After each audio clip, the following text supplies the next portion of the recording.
and welcome to Parentology. I'm Tony Selden, your host.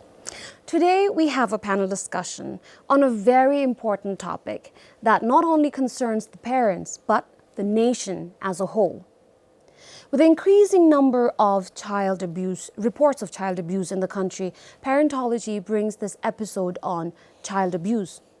Child abuse can be usually categorized as a single incident or a multiple incidents that happens over a span of time. There are 4 types of child abuse, which are physical abuse, emotional abuse, sexual abuse, and neglect. While it's important to learn about and fight all these types of child abuse, today we will mainly focus about sexual abuse. To enrich the discussion today, we have from Renew Dr. Meenakshi Rai, who is the Program and Service Director. We have Reena Thapa, Chief Career Education and Counseling Division, Department of Youth and Sports from Ministry of Education. And we have Gile Doji, Senior Program Officer, NCWC. Welcome to Parentology. My first question is, what do you think about the rising number of cases of child abuse in the country of late? I think we have been hearing so many cases that's coming regarding the child abuse, and I think it's increasing, and it's so sad to hear because after so much of effort that we have been putting in, giving awareness and advocating against violence against children, I think the cases are rising. So that is a very big concern for us. The child abuse was there. It was there from since very long time, and that's why we have now Child Care Protection Act, Child Care and Child Care rules and regulations in place. We have the focal person. It was there for a very long time. Yes. So that's where I'm saying, it's so sad to hear even after all this, the service that is in place, it's still there. Yes. We really don't know where are we really going wrong. Yes. So something that we really need to be, talking about it now. Exactly. We cannot talk about children without bringing in Ministry of Education, because teachers and counselors in schools play a huge role. We found that a lot of the cases that were reported to Renew or the police or NCWC is with the help of teachers. So how has the Ministry of Education been dealing with the rising number of cases that have been reported? The rising number of the cases is maybe due to the awareness and advocacy programs that we have been conducting, that children are aware that there are rules and acts that will protect them. And why I say this is because a lot of cases that have been reported and referred to police and NCWC or Renew have come to us, to the teachers or the counselors, after the conduct of some of the programs, preventive programs in the schools. Like for example, there was a recent case where a counselor in the school had conducted a program on good touch and bad touch, and right after that program, a girl came to the counselor talking about how she has been touched like that inappropriately, and that is how we actually came to know that the child has been abused. So I'd like to strongly mention that advocacy and then awareness programs have helped create awareness and then help children come up and then speak out that they have been abused, say. Yes. And then whatever cases that we have received and have known in the school, we have worked with NCWC and Renew in referring the cases, and also worked with RBP and then sought their help. Yes. Yeah. In 2016, there was a survey that was done by NCWC. In the survey, they found out that a lot of these cases were found, at least back then in the survey, it mentions that a lot of these sexual abuses had happened in schools. But at home, what are some of the topics that maybe parents or some of the topics that guardians and supervisors at home could talk with their children about? When it comes to this child abuse, I think in our country, so let alone the National Commission for Women and Children's Women and Child Helpline, before the COVID, we had around 500 to 700 calls with regard to the complaints on the women and children issues. Now, with the onset on the COVID-19, it has increased about 5,000, more than 5,000 cases. We know that because of these issues, I think these things are coming on this.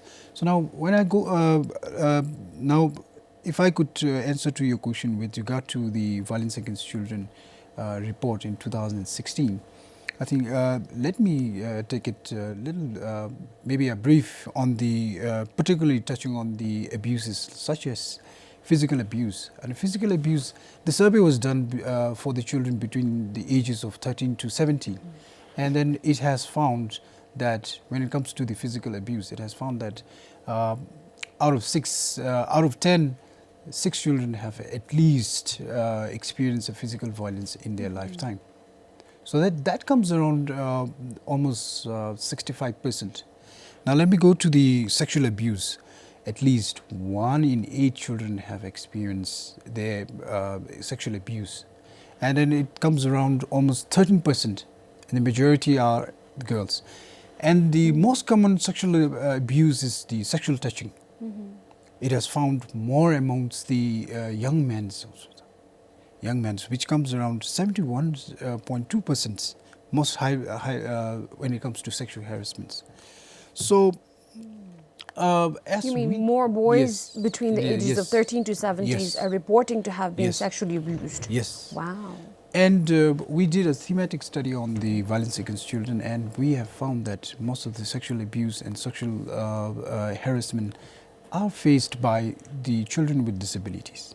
We have also, through the thematic study, we have also found that most of the girls who are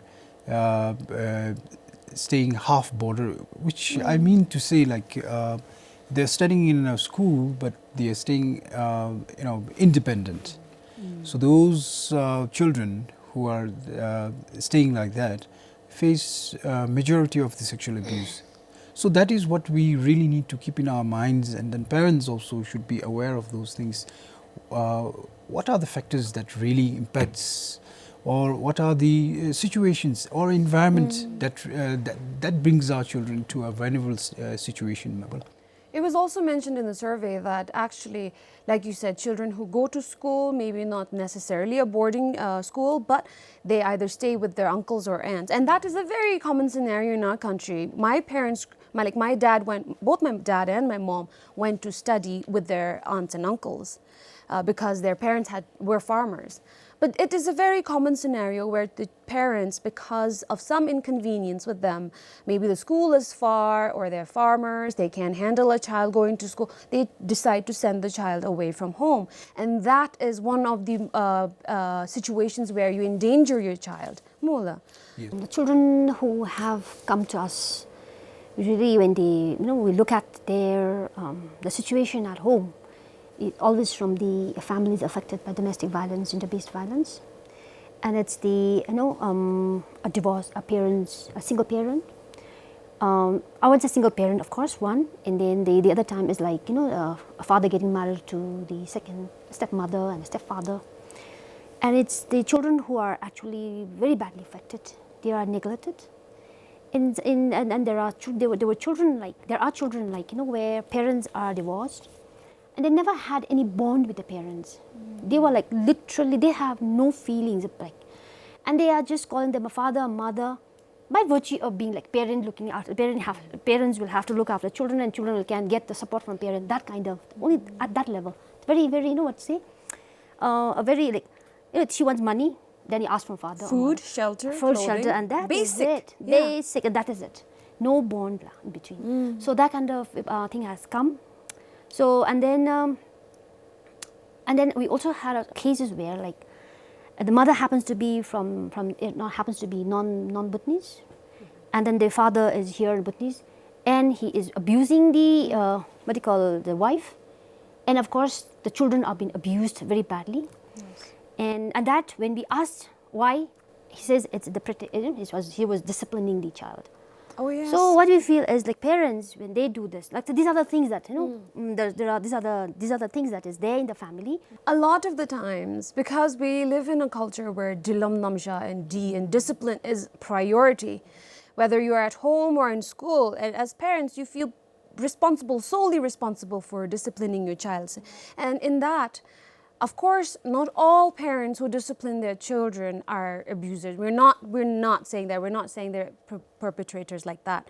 But in the name of discipline, we have seen people lose control and cross boundaries, more like in such cases like this. Like Dr. Meenakshi said, at home, some of the children don't have this platform, that connection with their parents to talk. But at school, do we have such platforms, such space, such safe space for children to talk out? As a mother, I don't necessarily see any important topic that has to be talked at home or school. Rather, any topic that relates to child protection can be an open topic to talk about. We just need to open the traffic for communication and then provide that platform where our children feel free to talk about anything that they are going through. Maybe abuse or some emotions, some feelings, some issues, some difficulties that the children are going through, so that by their talk, through their talk, we will also be able to identify and find out that our children have been abused in some forms of abuse, right? And going back to the second question, in schools, like we say, at home also we need to have a platform where children feel open, feel free to talk to, share with the parents. Similarly, it's also important for us to have a space in the school for children to talk about the same issues and difficulties that they have been facing and going through. And yes, in the schools we have counselors, and all counselors have the counseling room. Maybe the designated counseling rooms differ from school to school, but there are rooms. And even in the schools where there are no counselors, all teachers are trained in providing provided with the basic helping skills, where they will be able to identify that children have some forms of issues that they have been facing. And in 2019, Ministry of Education provided this basic helping skills training to all the teachers in the country.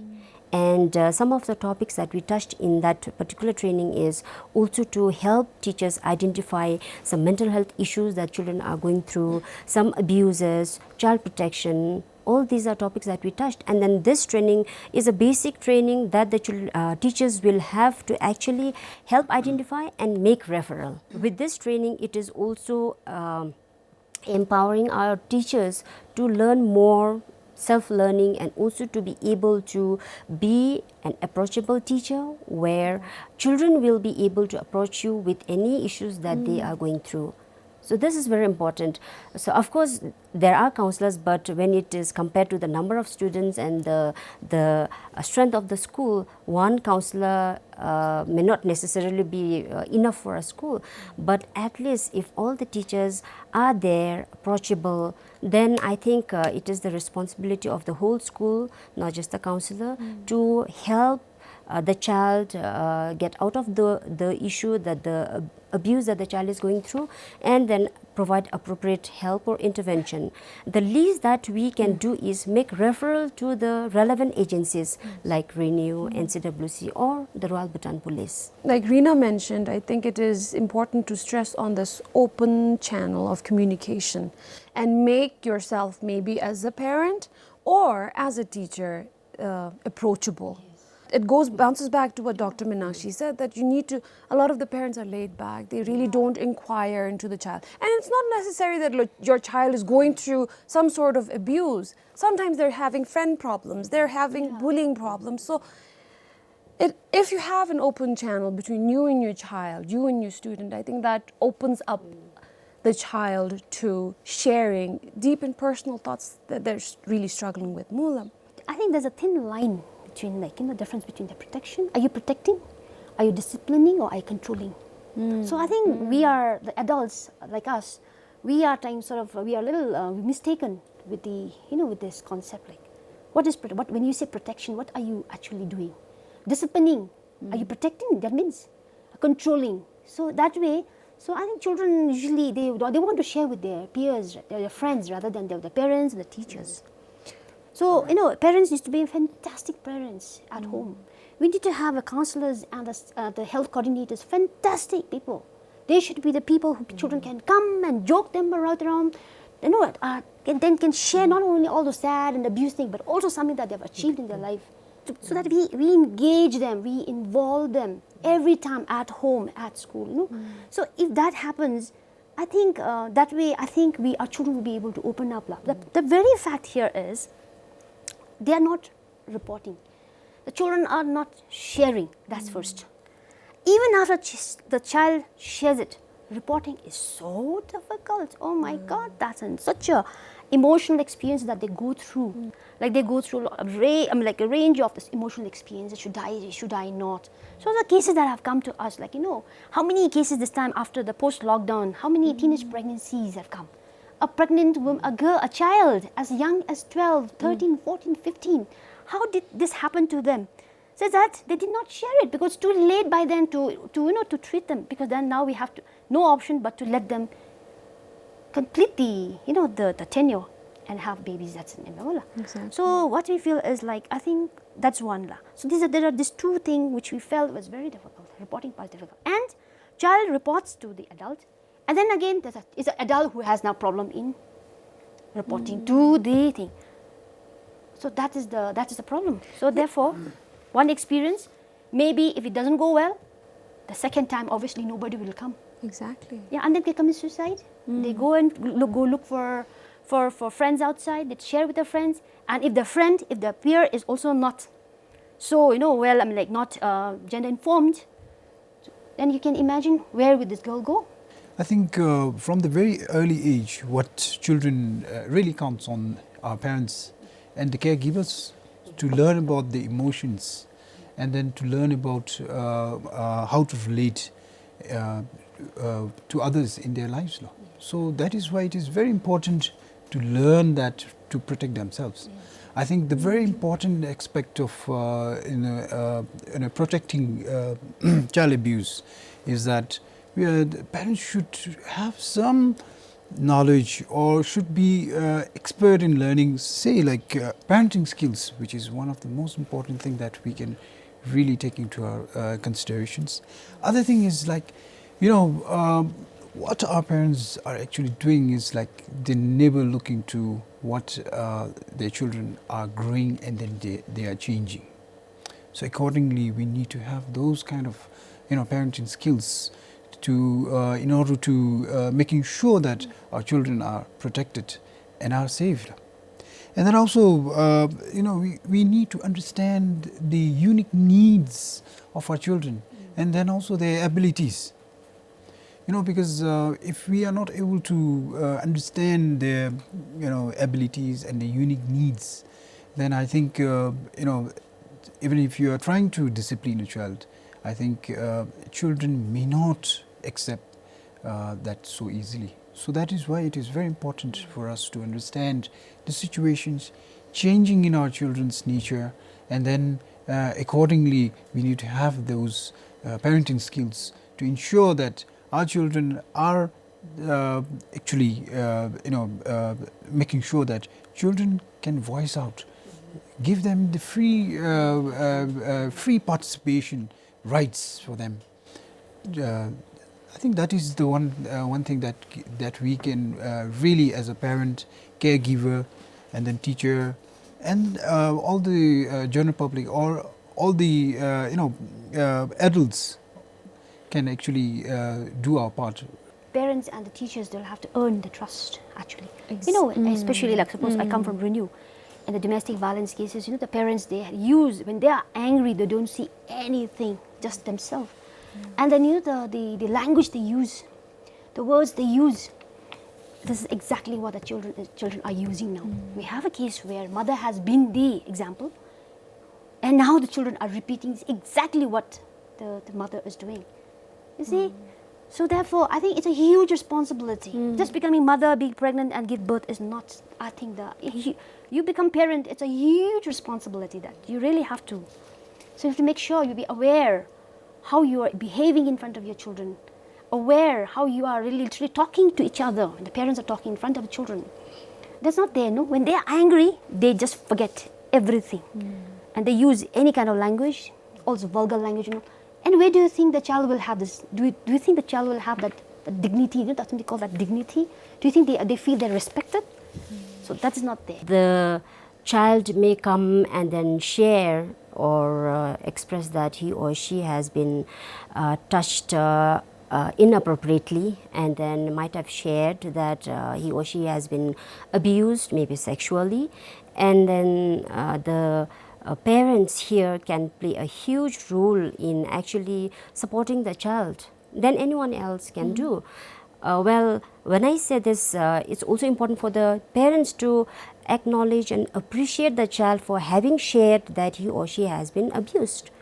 But in many cases, it's the parents who do not actually maybe not to take interest in listening to the children, or maybe just say that it's okay. That also talks about tolerance, acceptance, you know. And then here what parents can do is, right after listening to the child, and if he or she feels, the parents feel that the child has been abused, I think it's important for the parents to reach out to the relevant agency, you know. And then sometimes what happens is, maybe in a school setting, a child comes to a counselor, or a teacher goes to a teacher and shares that he or she has been abused. The school might be have given proper interventions. The relevant agencies like Renew, NCCC, Royal Bhutan Police might have given proper services, appropriate interventions. But when it comes to going back, the child going back with the parents, if parenting fails, then all of these services which have gone right will fail miserably. So it starts with parents and it ends with parents. The service providers are in between who will make things right. Yes. So if anything goes wrong, it will again fall back to the parents. So even after Renew, NCCC intervenes, ultimately the child will go back to the parents. I feel that parents play a very important role in supporting their children, apart from the right interventions that we all provide. And here, this is also to, of course, parents have been doing a lot, teachers have been doing a lot, but it's also important that we are a little mindful and then seek timely support from the relevant agencies, not to tolerate and then wait for another time and another case to come up. Tolerance has been practiced since way back, and now tolerance has become almost, I think it's a synonym, especially in our country, for kindness, forgiveness. But we're talking about a person, a child, a human being whose life we're messing up with as adults when we're tolerating such acts. And a couple of things that have come out of this discussion here. Parenting skills, we cannot put enough importance on that, Mabadimola. If the parenting is good, if the parent is aware, educated, and has an open communication with the child, I think a lot of the things can be prevented and solved there. The other thing that came out of this conversation was the stigmatization of the victim. Because why else would the child or the family, the victim of instead of victim, I would like to say the survivor of the survivor and the family of the survivor, want to keep it hush if it was not for the stigmatization. I think because we stigmatize the child or the person who is being exploited here, we decide to keep hush Mawedimola. Now, despite so many advocacies and so many talks, such talks, we still have a rising case. What are we doing about that? A lot of awareness. We have to. It should be consistent. Counselors have been trained by NCCC on the early identification self-referrals, and we also have something called, of course, based on the what you call the Child Protection Act. We also have the safeguarding policies. So we were encouraging, the people, the institutions to have a very strong that policy in their place, the safeguarding. So before they, prior to their employment, starting commencement of their employment in the institution, that they should be aware, to be made aware of the safeguarding child policy. and it should be made very, very important kind of thing. Yeah. So that's one. And in the way, because let me just share with one. When you talk about the child abuse thing, in the rural places, what is happening, especially in the rural places, our people are very innocent. They are taking their children to those traditional healers, and then so many children are being abused. Parents take them, and then the traditional healers, who, I don't know, what lama or a gomche or a tuku and something, all this, in the name of that. And parents should be, and the people are so, they have so much of faith in the thing. They take the child who's sick, and then the traditional healer says, okay, keep your child here, I'll heal. And at that time, how many children have been abused? So that's exactly what now we want to go, in the community, we would like to really, I think we have to partner with now the traditional, the indigenous hospital, and to really a little bit create awareness as to whether that is acceptable. I think so. Sexual abuse is happening from that angle also. This is something that at least I was not aware of, and to. this is again. We have to put a disclaimer that we're not again clumping all the religious figures together. No, again, not we are at not. Basically, what Dr. Meenakshi here is trying to put it out there is that sexual perpetrators are everywhere. We cannot, there's not a face, there's not a designation, there's not a field of life or work that they belong to. They're everywhere. They're teachers, they're parents, they're lums, they're doctors. You cannot, that's why as a parent you cannot relax, you cannot take it easy. You have to up your game and you have to be vigilant. Because that time when you mentioned about, parents should be educated and all. So it's a rural people, I don't know, it's not, that's not, they have to be educated on this. There's a difference between literacy and education again. That's exactly. When I mentioned education, I'm educated about this, at least about, you're a parent, whether you like it or not, you have to be educated about how to be a good parent. Yeah. We have done it traditionally. We are again not pointing fingers at the traditional way of raising a child. And I have to do a lot of disclaimers here because we have a lot of people watching it. And this is a very, very important and a very sensitive topic to talk about without offending a few people. So thank you so much. That's very important. We want to say, but again, the sensitivity, and that's how we have not been able to actually talk about it openly. I wanted to add a little bit on what Doctor has actually mentioned. With regard to the increase in the child abuse situations that is happening mostly in the rural areas. I think the very important aspect of our strategy when it comes to when it comes to operating our programs, I think the very important why there is increase in, and then what we need to do really is we need to really strategize on this, especially in the rural areas, because at the present scenario, the services that we provide are not reached to the remotest areas, and in those areas where these abuses are actually happening, and then sometimes we feel that the awareness that we are creating may not have reached there.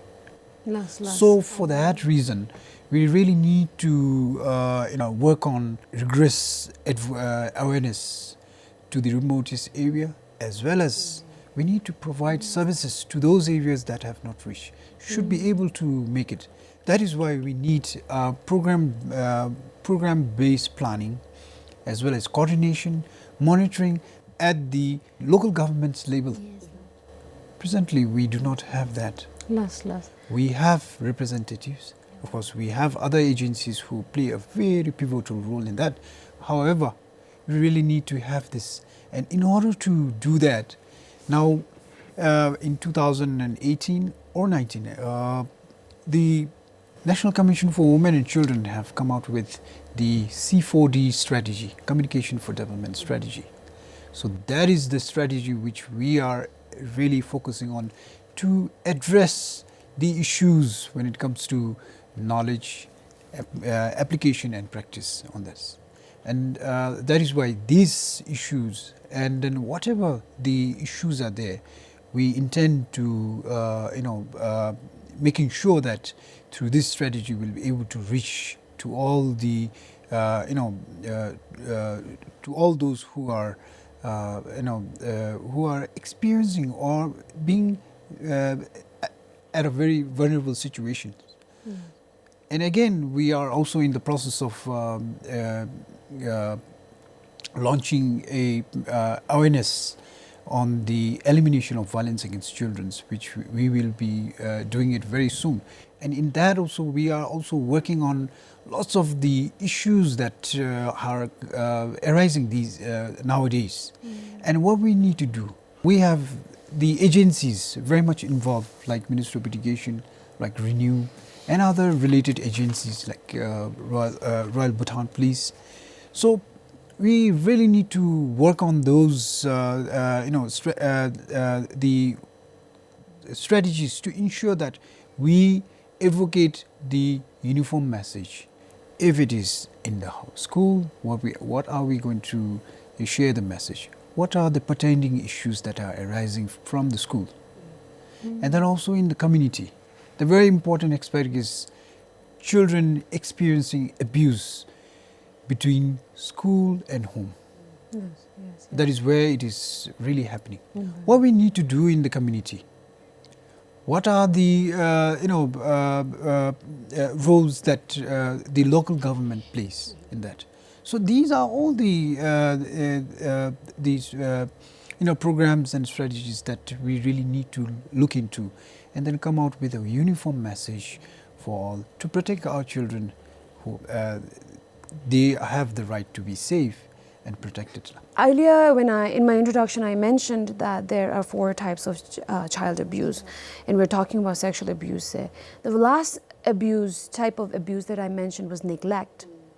If a child happens to report to you as a parent that they are going through something, maybe he's been inappropriately touched, and if he's saying that to you, and if you don't, as a parent, if you don't report or react or handle that situation, does that fall into neglect as a parent? Yes. So then that makes the parent the abuser too then? Yes. Party Yes. to that, the crime. I think when it comes to the neglect, I think there are 2 types of neglects. One is physical neglects, which children do not receive proper care, and then also nurturing that needs.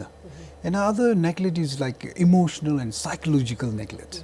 That is where most of our parents are, actually not complying to this. These abuses happens in any types of families, no matter the income, your education, family size, your any other traits. It happens. So that is why where this emotional psychological neglect happens, it's a lack of proper attention for our children. Yes. This happens really in those where parents are young, when the child was born young, and then parents are poorly informed about the parenting. Then they have mental health issues, especially uneducated, untreated depression, then antisocial personality disorders, substance abuse, and all, and then also the parents who actually ignore the children's that need for love, and then also warmth and security. So these categories also covers where children experience domestic violence, and through that mentality, our children actually face these child abuses. So these are the things. These are some of the factors that actually children experience abuse and neglect. If maybe you're a neighbor and you know that your neighbor's child is being abused, sexually abused, is the neighbor responsible to inform the concerned authorities about it? Actually, yes. As per the Child Care Protection Act, because it's a sexual, if it's a physical, sexual, and it's crime, And after you witness, you see, you know it, and you don't report, it is it's a failure to report. And it's a criminal case, It's a criminal case, yeah. Criminal offense, Yes, the yes. sexual act in Mola. What about as Renew and NCWC and as MOE, if you know that there's something happening to a child, but the case hasn't been reported, how do you handle that then? In Renew, what we do is we try to see who we can contact to get to the child first. Maybe it could be a neighbor, a little far away to us, or otherwise schools. We go to the schools and see where the child is studying. Then we go and do kind of talk to the child, and find out if that's true. So that's how we have been working. Yes. And we have, of course, teacher volunteers in the schools who have, of course, been trained how to report and do that. So if they have some suspicion, if they're suspicious about some kind of abuse happening to the child, they of course let us know and see they feel that. So that's how our counselors then talk to the counselors in the schools, and they did together talk to the child, and that's how we have been trying to solve the cases. Yes. The challenge that I already mentioned to you is the reporting part. First, the child has to share it. If she doesn't share or he doesn't share it, it's very difficult. And if after share is also more, reporting that also difficult, because these are all crime. Meaning we need a lot of evidences. So to establish evidences itself is such a painful thing. We have had a child who had to establish evidence all by herself, because nobody could help her without evidences. And really, she's very strong. It's baby difficult. The very important aspect of this child abuse, not being able to report, I think just wanted to inform the general public that the National Commission for Women and Children have established the Women and Child Helpline in 2018, and then we are going 24/7. And we know and any individual can report the complaint of any issues related to women and children. Now, they have the option of keeping it anonymous, and on top of that, we ensure that the identity of that particular complainant or somebody, a very concerned citizen who is informing our agency regarding child abuse, I think we make sure that their confidentiality is maintained at the highest level. That is one of the principles that we always preserve and then maintain at our Women and Child Helpline Center. So even a child can call our 1098 at any time, anywhere, 24/7. So that is the options they have. So for that, any person can call saying that there is an issue here, can you just look into it? And accordingly, the National Commission for Women and Children will coordinate with the related agencies. Which agency is most fair? And most probably with the education, with Renew, with the Royal Baton Police. If it is children with disabilities, means we do have some other agencies who are working on the disabilities and then concerning other issues. Then we relate and then work in coordination. As a professional, as a parent, as a caregiver, I think reporting should be the first thing that anyone should do. Maybe not necessarily to the Royal Baton Police, but if you are working in an agency, to your supervisor. So for example, a child comes to a teacher or a counselor saying that he or she has been abused, and then after talking to the child, if evidence is found, then I think it is the person responsible to report to the supervisor. And it is the supervisor's, we all have our own reporting protocols, and then it is the supervisor's responsibility to report further to the relevant agencies for proper interventions. Now, having said that reporting is very important, it is also important for us to make sure that there are aftercare services. that is where we feel that we don't have enough aftercare services. Like for example, a child comes to you saying that he or she has been sexually abused, and the first thing that the person who has heard it has to do is to report to the supervisor, and the supervisor may or may not report to the Royal Bhutan police if it is a sexual abuse case. But after having reported, we also must make sure that what are the aftercare services for the survivor. That is what we must make sure. And then at the moment, I don't know how it would be taken, but I personally feel that there aren't many rehabilitation centers or shelter homes. Looking at the number of cases, the aftercare services, at least the shelter homes and then the rehabilitation centers, are quite less than the numbers of abuses or substance use cases. That's one thing. The other thing is, of course, the ethics say that confidentiality has to be maintained at all times, but there are also situations where the confidentiality has to be breached. Like for example, if it is a sexual abuse case, we cannot keep it confidential. If the life of the child is at risk, we cannot keep it confidential. If because of the child, if anyone's life is at risk, we also cannot keep it confidential. So in this kind of situations, we need to breach the confidentiality, and that first thing that we do to breach the confidentiality is to get the consent of the child, the parent, and then report to the supervisor. And thereafter the relevant agencies who will provide the aftercare services or any other interventions. If I may add to what Madam Rina just mentioned about the confidentiality, yes, to a certain extent we have to breach confidentiality. When we say breach the confidentiality, it's in order to provide that protection and those aftercare services to the child who's been affected. But definitely not coming out in the media with the name of the child and the places where it happened. That thing should not be there. Then that's, I think from that point of view, confidentiality has to be maintained. But of course, confidentiality in the sense, like if it's to protect the child, I think then to the concerned authority who is now working for the child's welfare, in the best interest of the child, confidentiality is there. But just to clarify that, confidentially breach Lapchin, then maybe we don't want to see the child abuse thing, everything coming out with all the names and with the Dzongkhak and the Gyok, where it's happening, which police station, which school. I think that's not very not favorable.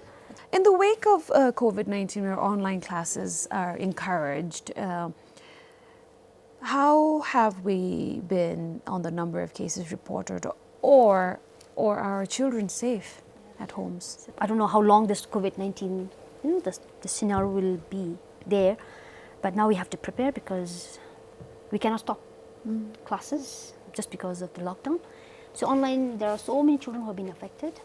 So there again, the parents' role is more important to make sure that child is doing her or his assignment, sit together and see what the first child is going through. And then the timing, at what time, because then there were like children who were working like late night and because parents aren't educated. And the children asking for mobile, asking for data, and all children are all in the pretext of my homework, and my teachers asked me to go to website and get this, that and done. And parents give the because they are studying syllabus. But the thing is, children are really they are getting distracted. And that's where I think so many children have been affected very badly. Some of them have reached point of no return. So that is one of a very big concern that we have. I don't know how now the telecommunication, whether there's a technology, something to do with the blocking, and that you can get access to only this, something to yoga machine, but it's creating a havoc in the community. And child abuse is happening all day. Relations, children are going into relationship. And in some of the sexual abuse cases now, it's the boyfriend who has been abusing, and how they go for a party and then drug whatever the drink, and she's like unconscious, and that's how then he and his friends coming in. She doesn't know what's happened to her, so that kind of case, and going through all the depression and low self-esteem and not interested in studies. She has no aim, no goal in her life. So that kind of thing is there. It doesn't have to be as dramatic as like drugging the drink or someone like and making you unconscious and taking advantage of you. If you're raising a child who has been trained not to speak for herself, not to think for herself, she will ultimately give in to any kind of power, like maybe it's her boyfriend, if it could be her friend, it could be her relative. Yeah. If someone's forcing themselves on her, if you have raised a child to be this meek, obliging, she will give in. Yes. And that is still abuse, child abuse. Mola. What are your expectations from the media in issuing the right information to the public, like when it comes to child abuse? Media plays a very pivotal role in informing the general public the right information. And on top of that, taking into considerations the ethical reporting aspects as well. Media is like a watchdog of the in fulfilling or to see the children's rights are fulfilled or not. Are there any violation of rights, and then rightly informations that media plays in that.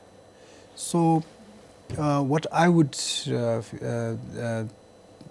is that especially when it comes to the information and then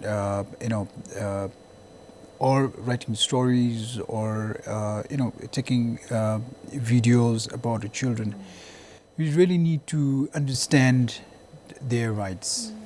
So that is why media play one of the most important role of watchdog, and as well as ensuring that right information, taking the right aspects of our aspects into considerations, and then ensuring that the general public is rightly informed on this. So I feel that media has one of the most important role in fulfilling the rights of our children. Getting the facts correct is the most important thing in publishing a story, because writing a story is what everybody can do, but to get the facts, the information correct is difficult. And then as a media house, I think it's very important to get the facts correct to well inform the general public.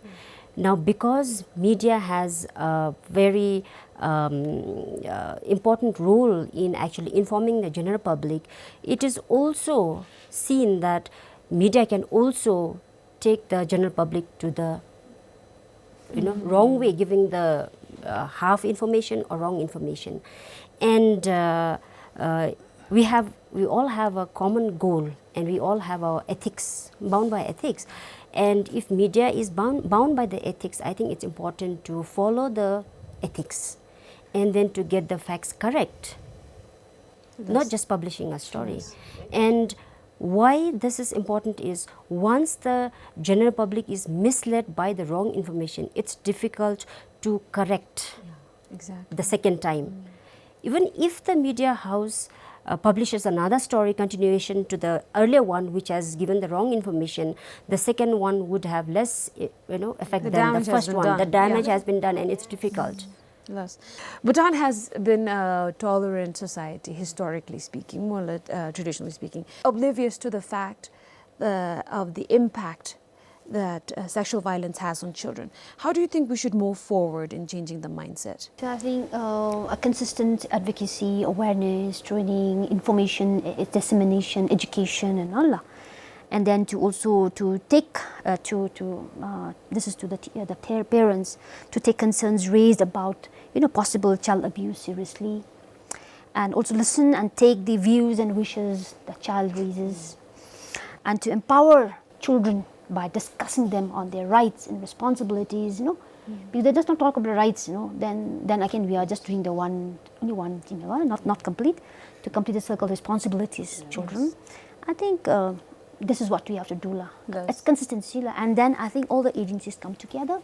We work together, voice out the same, one voice together. I'm sure We work with the parents, work with teachers, work with community people, work with the leaders, work with the children themselves. I think it's very important.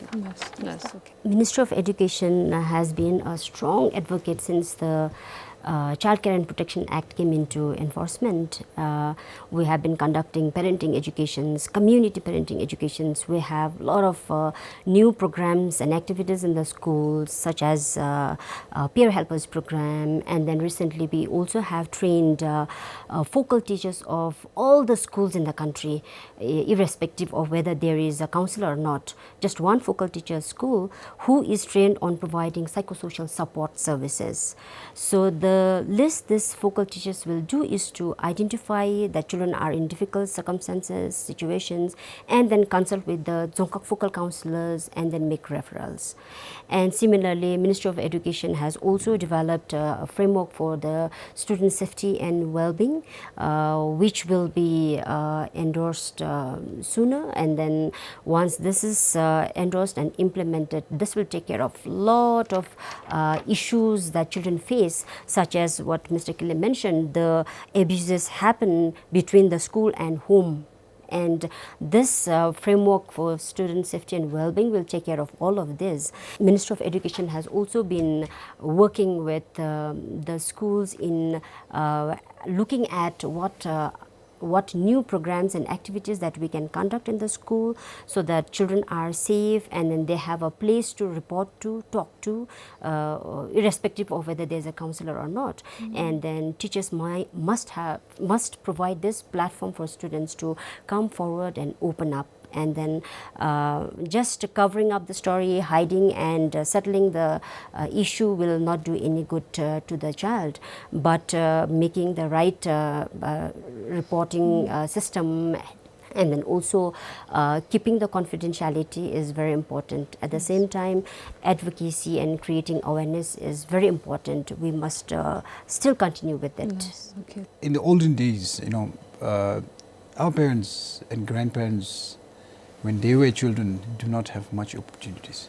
But at this time, our children have lots of opportunities. We cannot afford to, engage or leave our children in a very vulnerable situation. That is why it is very important for us to realize their rights, making sure that our children are protected. They have a very good, future ahead for our country's development. So that is why it is very important that we should change. Lots of advocacy needs to be, awareness needs to be created, and then also making sure that the right informations are provided to our general public. Like you mentioned, the children's positive peer makes lots of impact. Of course, the children's own friends provide support and care, and then that will actually enrich their social and emotional development, which is very important for them. And besides the parents and then caregivers, I think children need to have an adult who lives to serve as a mentor. Because this will actually provide in enriching the companionship to their parents. Yes. So that is why positive community is one of the most important things that we really need to have Strive for. to ensure that our children are safe, are free from abuse, neglect, and then other forms of violence. Yes. Well, thank you very much, La. This has been a very productive discussion, and I appreciate you taking this time and coming here. There is going to be a Dzongkha version of this conversation too, so do look forward to that. And we have the system in place to safeguard our children, but the responsibility ultimately falls on parents, you at home, who are closest to your child, dearest to your child. And this is the least we're asking, to safeguard your own child. So with this, thank you so much. Thank you for watching. We'll catch you next week. Bye-bye.